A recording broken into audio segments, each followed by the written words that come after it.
The Kaleri had always been patient, their civilization one of measured wisdom and boundless intellect, stretching across millennia. Their empire was vast, a silent guardian of galaxies, ever watchful, ever knowing.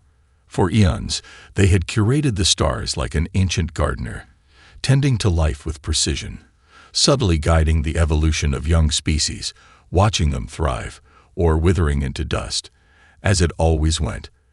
But now, in the quiet of a long-forgotten star system, they awoke.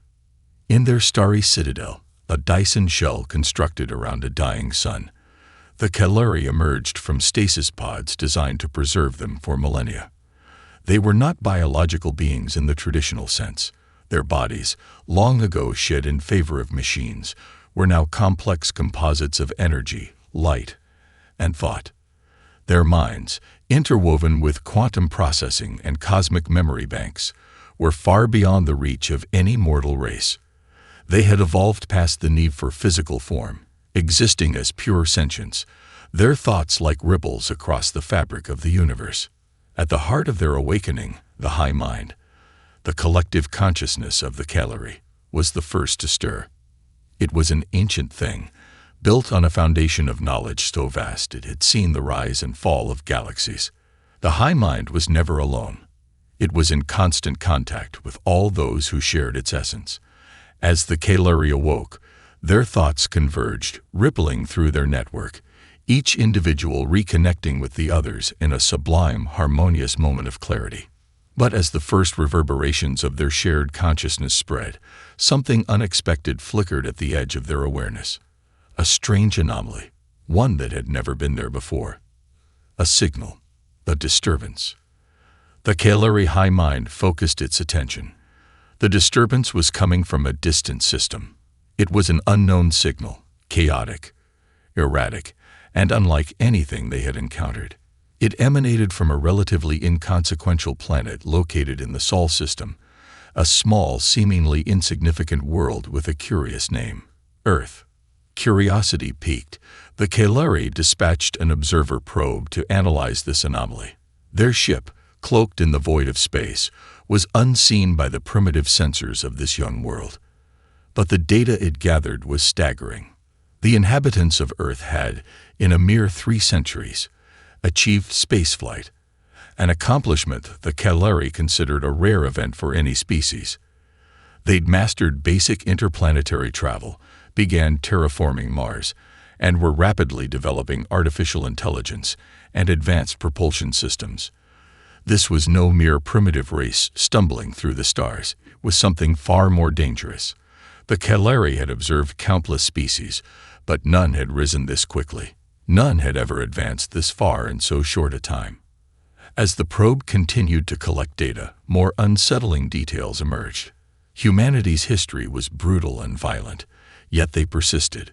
War, famine, and plague should have wiped them out long ago, but instead, they had thrived. It was as if adversity itself was fuel for their growth. The more the Kaleri observed, the more they realized. These creatures, these humans, were not like the others. The high mind grew uneasy, a rare and unsettling feeling. The Kaleri had seen civilizations ascend and fall. They had been the architects of peace and guardians of stability. But this species, they were different. They weren't just surviving. They were evolving in ways that should not be possible. The Kaleri had never feared a species before. They had never needed to. But now, the first stirrings of doubt crept into the collective consciousness of the high mind. Could it be? Could this species, so young, so chaotic, actually pose a threat to their ancient empire? The realization was slow but inevitable. The Kaleri, the oldest and most powerful race in the galaxy, were now confronted with the one thing they could not control: humanity. And in that moment, they feared them. The Kaleri had never experienced anything like this before. The data they had gathered on humanity was not just unsettling. It was like an enigma they could not solve, a puzzle that broke all their understanding of galactic evolution. And so, as the high mind processed this information, it made a decision. They would make contact. A cloaked ship, the the size of a small moon and brimming with ancient technology, was dispatched to the Sol system. Its mission was clear: observe, analyze, and, if necessary, guide. The Kaleri had always preferred subtlety. Their first contact protocols had been designed for peaceful coexistence, designed to influence without direct interference. But as the ship drifted silently through the blackness of space, the High Mind's unease only deepened. What they feared most about humanity was this: they could not predict them. Humanity had already proven their unwillingness to be controlled. The Kaleri knew this, of course. They had seen the human response to their surveillance satellites during their early exploration of the system. The primitives, in the High Mind's estimation, had detected their presence. That alone was a feat. The Kaleri's stealth technology was near perfect, yet Earth's most primitive sensors had caught a glimpse of the cloaked vessel. And now, the Kaleri ship hovered just beyond Earth's atmosphere, unseen, waiting. But instead of merely watching, they found themselves compelled to observe more closely. The humans had launched rockets into space, built their own satellites, sent probes to explore the moons of other planets, and they had already begun experimenting with interstellar travel. In the span of a few centuries, humanity had bridged the gap between their fractured world and the vastness of space, advancing exponentially, as though guided by some cosmic drive for discovery. It was as if they couldn't help but push against every boundary, even the ones they didn't fully understand. This was not the behavior of any species the Kaleri had encountered. Their collective intelligence had been able to study and predict civilizations' trajectories across the galaxy, but humanity was like a storm, wild and untamable. The High Mind, ever calm, gave the order. A diplomatic envoy would be sent. With their advanced technology, the Kaleri could arrange a meeting with the humans in orbit. Perhaps through this encounter, they could better understand the source of humanity's rapid rise. It was their way, the Kaleri way, careful, controlled, and measured. But what they did not account for was the human instinct for self-preservation and the raw, unpredictable reactions it could provoke. As the Kaleri envoy entered Earth's orbit, the humans detected the presence of a ship far too advanced for their technology. But rather than greeting the visitors with curiosity or awe, Earth's defenses, primitive by Kaleri standards but still formidable, were immediately raised. The humans, like the Kaleri, did not trust what they could not control. The Kaleri's cloaked vessel, meant for subtlety and quiet negotiation, was surrounded by human ships within minutes. A communication channel opened. Humanity's demand for peace mixed with a clear undercurrent of suspicion. The Kaleri ambassador, a being composed of shifting energy patterns and projected thoughts, made their first words to humanity. "We come in peace to offer guidance, to share our knowledge and protect your species." The human response was instantaneous, blunt, and defiant. "What gives you the right to offer anything? We don't need guidance from you, or anyone else. And as for protection, we've made it pretty clear we can handle ourselves." The Kaleri ambassador faltered for a split second, their vast intelligence struggling to comprehend this reply. The High Mind, too, was taken aback. This was not what they had expected. There was no reverence, no fear in the human voice, only a cold certainty that they would not be subjugated, not even by a race as ancient as the Kaleri. The humans did not fall to their knees. They did not tremble at the sight of advanced technology, as lesser species would have. Instead, they raised weapons, reactive and unpredictable, a human response to any form of perceived threat. In that moment, the Kaleri understood. This species, with all its chaotic history, had something the Kaleri had never seen before: a raw, untamed confidence in its own existence. And that, more than anything, scared them. The High Mind had underestimated humanity, and it was quickly becoming clear that this miscalculation might be the biggest mistake the Kaleri ever made. The first encounter was not one of peace, it was one of defiance. And the Kaleri were not sure they were ready for what came next. The Kaleri envoy was not prepared for the violence that followed. The humans, sensing a potential threat, had acted swiftly and without hesitation. Their ships, crude yet functional by the standards of the galaxy's ancient races, surrounded the Calari's delicate diplomatic vessel within moments. The atmosphere between the two sides was thick with tension, a nervous anticipation that pulsed through the cold void of space. The Calari ambassador, a being of shimmering light and fractal energy, attempted once more to open a channel, projecting calm thoughts across the electromagnetic spectrum. "We are not your enemies," it said, its voice a ripple of tranquility amidst the chaos. "We come to offer you peace, guidance, knowledge. Our civilization is older than your species can imagine, and we seek to protect you from forces that would see you destroyed." The human response was immediate and firm, not a word but a gesture, a signal from their command ship, and without warning, the first volley of fire erupted. Energy blasts struck the Calari ship, the shockwaves shuddering through its structure. It wasn't enough to destroy, but it was a warning, a declaration of human intent. The Calari, stunned, immediately initiated evasive maneuvers. Their ship was light years ahead of humanity in technology, its cloak impervious to sensors, its shields near impenetrable. But the humans were relentless. They fired again and again, each strike carrying more force than the last, each attack more unpredictable. "Why attack?" the Calari ambassador projected, its mind now full of confusion. "We are offering you peace. You must see the wisdom in our ways." A human voice crackled over the communication channel. It was gruff, tinged with an unyielding edge. "We don't want your peace. Not from you. Not from anyone.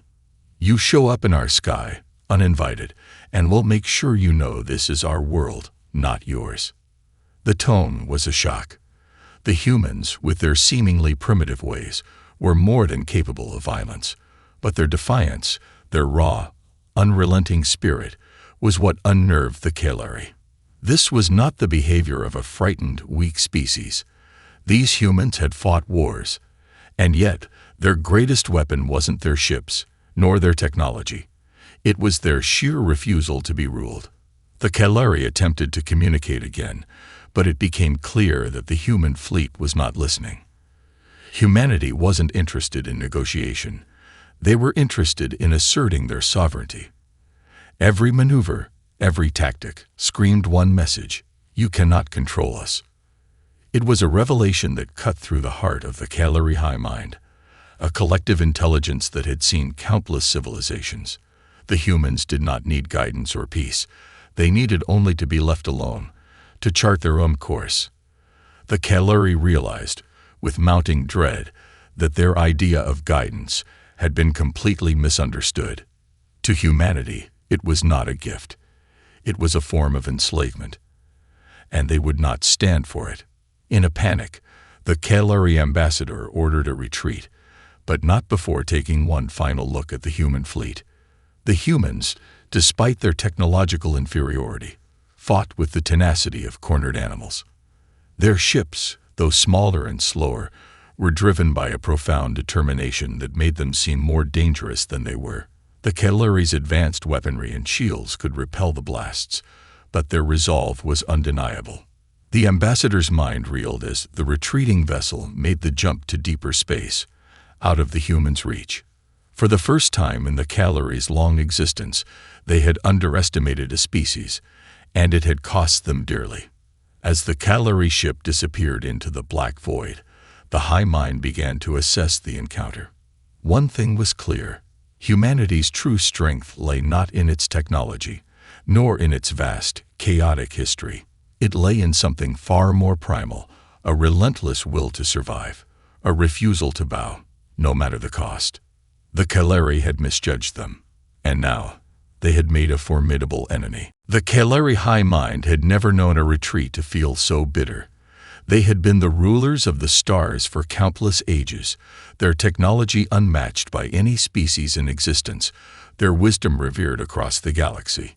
Yet now, they had been forced to flee from a mere human fleet, one that should have been no match for their superiority. The blow to their pride was almost as damaging as the tactical defeat itself. Back in the depths of their star system, Hidden in the shadow of Saturn, the Calari regrouped. The high mind convened in a virtual council, its voice a collective hum in the ether. What had gone wrong? What was it about humanity that defied all logic, all calculation? It was clear now. Humanity was a force of nature, a storm that would not be controlled, a tide that would not be turned. In the wake of their retreat, the Calari made a fateful decision. They would no longer approach humanity with diplomacy. It was time for action, swift and overwhelming action. They had waited too long, observed too much. The humans had proven they would not bow, and the Calari could not allow such a species to exist unchecked. The Calari dispatched a fleet to the outer edges of Saturn's rings, their massive warships glinting in the cold vacuum of space. The goal was simple: wipe out humanity's burgeoning space fleet and establish their dominance once and for all. But the Calari had underestimated the humans once again. When their fleet arrived near Titan, Saturn's largest moon, they were greeted by a fleet of human ships, far larger than anything the Calari had expected. The humans had been preparing, waiting for a confrontation, learning from their first attack, and adapting with terrifying speed.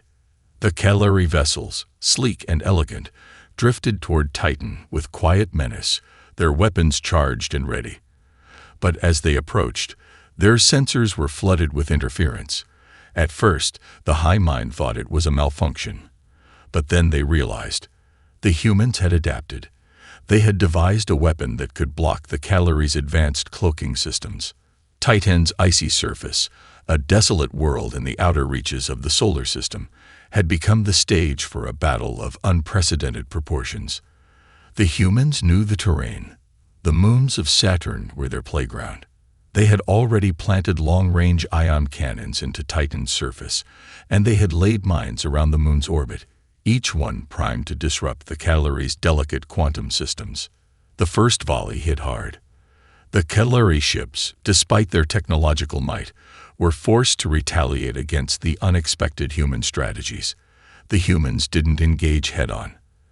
They used Titan's gravity to launch surprise strikes, ambushing the Calari from all sides. The human ships, though smaller and less advanced, were built for speed, agility, and maneuverability, qualities that allowed them to exploit the weaknesses in the Calari's defenses. Human tactics are erratic, one of the Calari commanders thought, sensing the strange, almost chaotic nature of their movements. But they are effective. The humans, as always, did not follow the logic of war. Their strategies were unpredictable, a dangerous mix of desperation and cunning. One by one, the Calari vessels began to fall. A human cruiser, equipped with experimental gravity weapons, pierced through the shields of a Calari destroyer. Another human ship, seemingly on a kamikaze course, collided with a Calari frigate, unleashing a shockwave that crippled the ship's propulsion systems. The humans were relentless, and their fearlessness in battle was unlike anything the Calari had encountered. The high mind reeled. How had the humans managed this? How had they overcome the gulf of technological superiority in such a short time? The battle continued, and the Calari were forced to retreat once again, their forces severely damaged. But it wasn't just the loss of ships that weighed heavily on the minds of the Calari. It was the realization that they were facing a species that didn't just survive, but thrived under pressure. The humans had proven something in the Battle of Titan. They would not back down. Not now. Not ever. And that, more than anything, scared the Calari to their core. In the silence following the Battle of Titan, the Calari were shaken, though none would admit it openly. The unexpected defeat at the hands of a young, aggressive species had not just disrupted their plans, it had cracked the foundation of their arrogance. For eons, they had been the architects of galactic peace, the silent hand guiding civilization's growth. But now, facing humanity's relentless resolve, they had to confront an unsettling truth. They no longer controlled the future. Back in their central command on the Dyson shell around the dying star, the Calari high mind convened a council, its thoughts merging in a synchronized hum of worry. As they assessed the damage to their fleet, their thoughts turned inward to the one thing they had kept secret even from themselves: the Genesis Protocol. The Genesis Protocol was a directive established eons ago, created as a safeguard for when a species emerged that might, in time, disrupt the delicate balance the Kalari had built across the galaxy. It was a classification system, one that could only be enacted when the Kalari encountered a species whose potential surpassed even their own. It had been filed away in the most secure vaults of their collective knowledge, a precautionary measure for a time when someone, might come to rewrite the rules of existence. The High Mind's focus shifted, drawing forth the ancient files from the vault. The information was startling, even to the Kalari. The humans, in their brief existence, had not only caught up to their level of technological development, but they were advancing in ways the Kalari had never predicted. Their adaptability, more than any weapon or ship they could wield, was their greatest strength. The more the Kalari analyzed humanity's data, the more the high-ranking members of the Council were forced to confront a terrifying possibility. Humanity was not just a species of survivalists. They were a species on the verge of breaking the fundamental laws of the universe itself. If left unchecked, they could evolve far beyond the Kalari's control. And unlike the Kalari, who had learned to govern their emotions and impulses through countless millennia, humanity was driven by a volatile mix of instincts, creativity, and an insatiable hunger for exploration. These were forces that, over time, could unravel the very fabric of existence. One member of the High Mind, an elder known only as Taran, spoke with a voice that resonated through the collective. They are unpredictable. A species that does not bend to the natural order. They will continue to evolve rapidly, far faster than we anticipated. They could destabilize everything we have worked to create. Another member, a younger and more radical voice, countered. But perhaps that is the key. Perhaps they represent the next step in evolution, the pinnacle of sentience. They have a unique drive, one that cannot be measured by the standards we know. No, Taran replied sharply. They are a threat. Their unpredictability is not a blessing. It is a disaster waiting to unfold. The High Mind deliberated long into the void of space, but the conclusion was inevitable. Humanity had crossed a line, one that no species before them had dared to approach. They had reached a threshold that could not be ignored, and the Kalari could not risk allowing them to continue unchecked. A plan had to be set into motion, a plan that would either neutralize humanity or risk the destruction of the Kalari themselves. And so, the High Mind activated the Genesis Protocol, officially designating humanity as Class Rho 0. This classification was reserved for those species whose potential was too dangerous to be left in the hands of the galaxy. The protocol required immediate action, though the details of the strategy were left to be determined. There was no room for error. As the Genesis Protocol was set into motion, the Kalari fleet was called to regroup and prepare for the final confrontation. They would need to neutralize humanity before it reached the point of no return. But as the first tendrils of the Kalari's plans began to unfurl, another reality took hold. Humanity was not waiting for their judgment. They were not just surviving. They were coming for the Kalari, and they would never stop. The Kalari fleet was not the only one in motion. While the High Mind's operatives scrambled to implement the Genesis Protocol and prepare for their decisive strike, a far different kind of mobilization was occurring on Earth. The humans had, perhaps, been caught off guard by the sudden escalation, the surprise attack, the ambush at Titan, but they were not the kind to remain passive for long. They had learned, adapted, and evolved from their first confrontation with the Kalari, and now it was time to take the initiative. In the heart of Earth's largest spaceport, deep beneath the surface of a now fortified moon base, the leaders of humanity's defense forces were gathering. They had been through the worst. They had fought the Kalari in the depths of space, and now they understood the stakes. No longer was it a matter of survival. It was about something far greater: the preservation of their autonomy, their future, and the legacy of what it meant to be human. Admiral Riker, the strategist who had orchestrated the Battle of Titan, stood at the head of the meeting. His gaze, sharp as ever, swept across the room, where representatives from all the nations of Earth gathered. His voice, filled with an unyielding resolve, cut through the tension in the room. The Kalari think they can control us. They think they can crush us with their technology and force us into submission. But what they don't understand is that humanity does not bend. They've awakened something in us, something that will change the course of this war and the galaxy itself. There was a murmur of agreement among the commanders. Humanity was not like any other species the Kalari had encountered. The more they fought, the stronger they grew. And now, humanity had an edge the Kalari could never have predicted: knowledge. In the wake of the Battle of Titan, Earth's top engineers, scientists, and military strategists had begun reverse engineering Kalari technology that had been recovered from their damaged vessels. The humans were not just adapting. They were innovating. They had learned to disrupt the Kalari's cloaking technology, adapting their own sensor arrays to detect the otherwise invisible ships. They had cracked open the complexities of the Kalari's quantum-based energy shields, developing new methods of bypassing them. And most dangerously of all, humanity had gained insight into the underlying principles of the Kalari's war strategy, the very essence of their efficiency and cold calculation. It was now clear, humanity had not just survived the first skirmish. They had learned to fight on their own terms. Riker slammed a fist on the table, bringing the room's attention back to him. The Kalari have made a grave mistake. They've underestimated us, but we're not just going to defend our planet anymore. We're going to take the fight to them. We're going to show them that the galaxy is not theirs to command. With that, Riker outlined his plan, Operation Phoenix.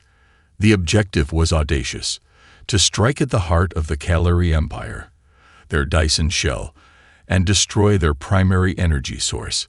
If humanity could cripple the Kalari's central power core, they would force the High Mind to retreat, destabilizing their entire operation across the galaxy. The room erupted into a chorus of disbelief, followed by fierce, resolute agreement. It was a gamble, a move so bold it might break their backs or pave the way to ultimate victory. But Riker knew one thing: this was humanity's only chance.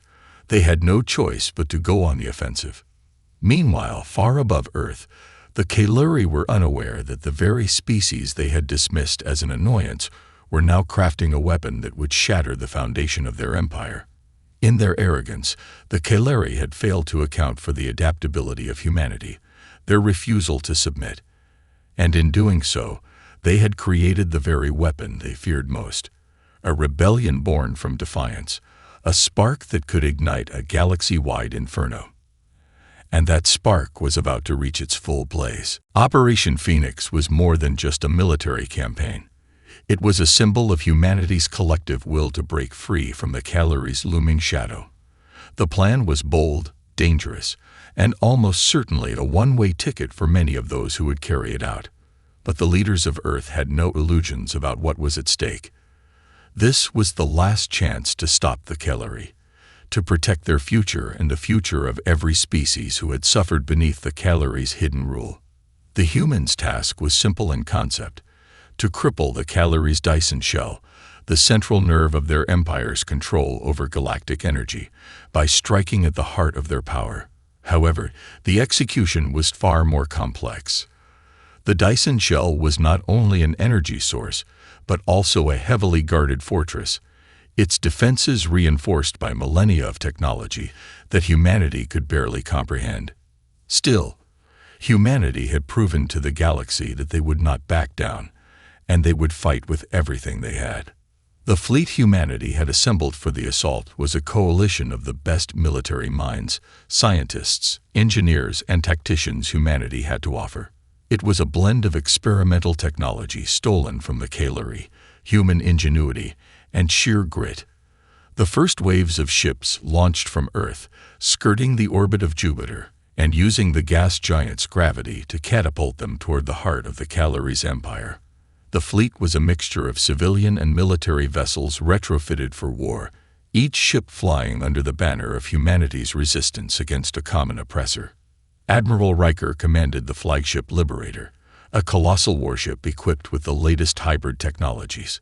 Its hull was reinforced with material harvested from Callery wreckage, and its weapons were adapted to disrupt the Callery's quantum shielding. Riker stood at the helm, eyes locked on the vastness of space. He had no illusions about the magnitude of the task ahead, but he also knew this. Humanity had learned to outthink their enemies. If they were to have any chance, it would be through their adaptability, their unpredictability, and their refusal to be controlled. "Captain," Riker said as he turned to the bridge officer, "what's our status?" "Full fleet in position, Admiral. We're ready to make the jump to the Callery system. The signal from Titan is locked. The Callery won't see us coming, not until it's too late." The strategy was simple, yet terrifying. The human fleet would approach the Callery Dyson shell through a series of stealth maneuvers. By utilizing the gaps in the Callery's sensor arrays, gaps that had been mapped from the wreckage of their ships, they would slip past the initial perimeter defenses. From there, they would target the power core of the Dyson shell directly, relying on a new experimental weapon, the disruptor bomb designed to overload the Callery's energy grid. Riker's heart pounded in his chest as the fleet made the final jump into the Callery system. As their ships emerged from hyperspace, they were greeted with the haunting silence of the enemy's territory. For the first time, Riker felt the full weight of what humanity was up against. The Dyson shell was a dark, looming sphere that towered over the planets of the Callery system, an artificial construct that spanned light years in diameter. Its presence was suffocating, a testament to the Callery's control over their galaxy. It was the heart of their power. And now, humanity was going to tear it out. At first, the Callery's defenses seemed dormant, as if unaware of the approaching threat. But then, the first volley of human fire erupted across the expanse. The Callery had been caught off guard. Their quantum shields began to flicker and fail as the new human weapons bypassed their advanced technology with startling efficiency. In the distance, the first explosions rang out as human ships launched their strike. Riker watched in tense silence as the Liberator and its fleet surged forward, the human ships closing in on their target. Humanity was no longer on the defensive.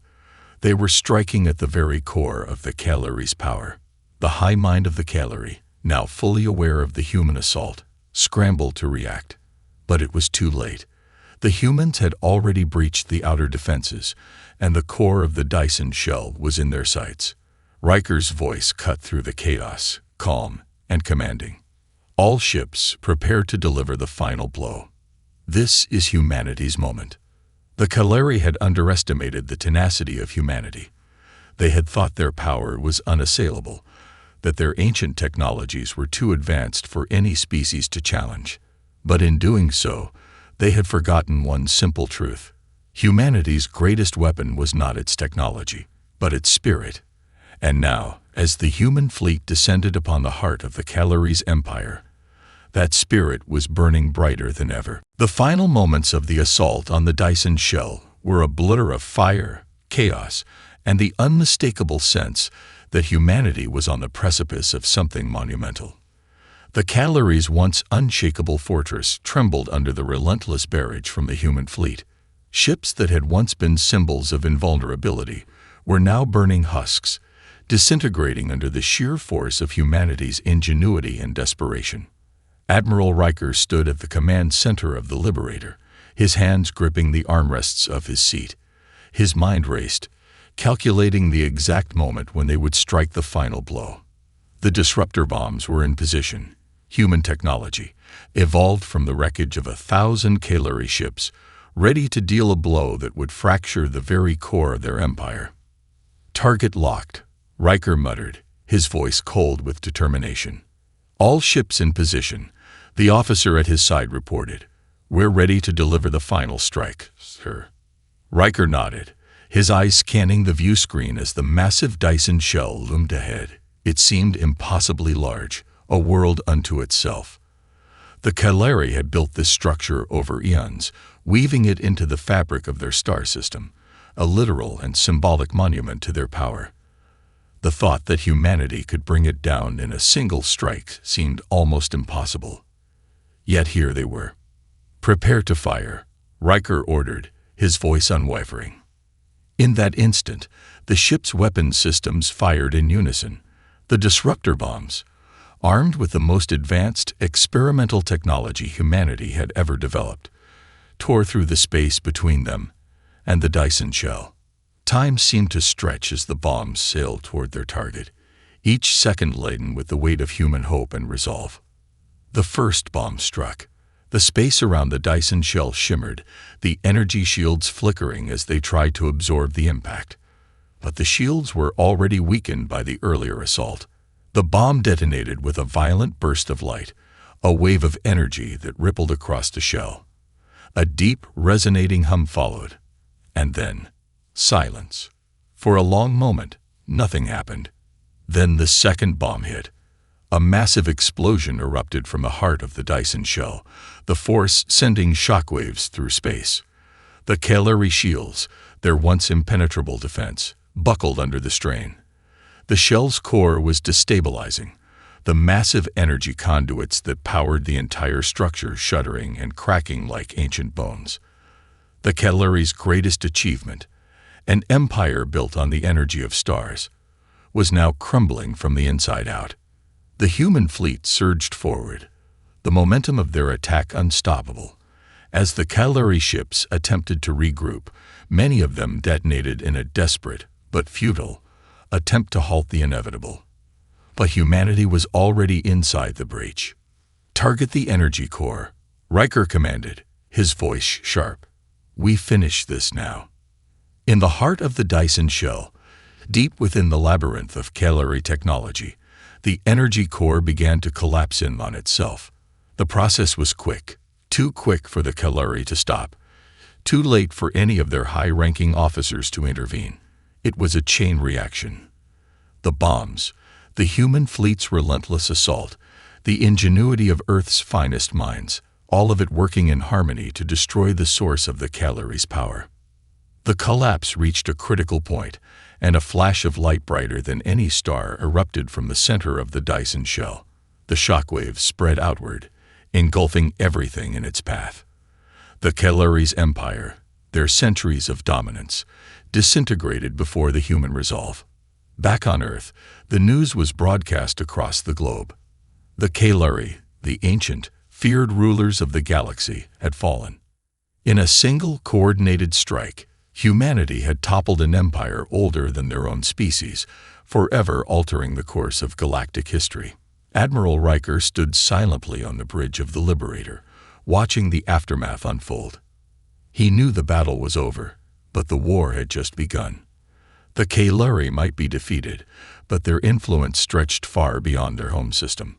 Other races, their allies and factions, still lurked in the shadows, and the balance of power across the galaxy would never be the same. Yet for the first time in history, humanity stood at the center of that galaxy, not as a footnote, not as a subject, but as the most powerful force in the universe. And they would not be controlled. They would chart their own destiny. "Admiral," a voice called out, breaking his reverie. "The Kalari system is collapsing. What do we do now?" Riker turned, a faint smile crossing his face. "Now we rebuild. Now we forge the future." Humanity had proven its worth, its unyielding spirit, and in doing so had earned the right to lead. The galaxy was no longer the domain of the ancient and the powerful. The future belonged to the resilient, the defiant. It belonged to humanity.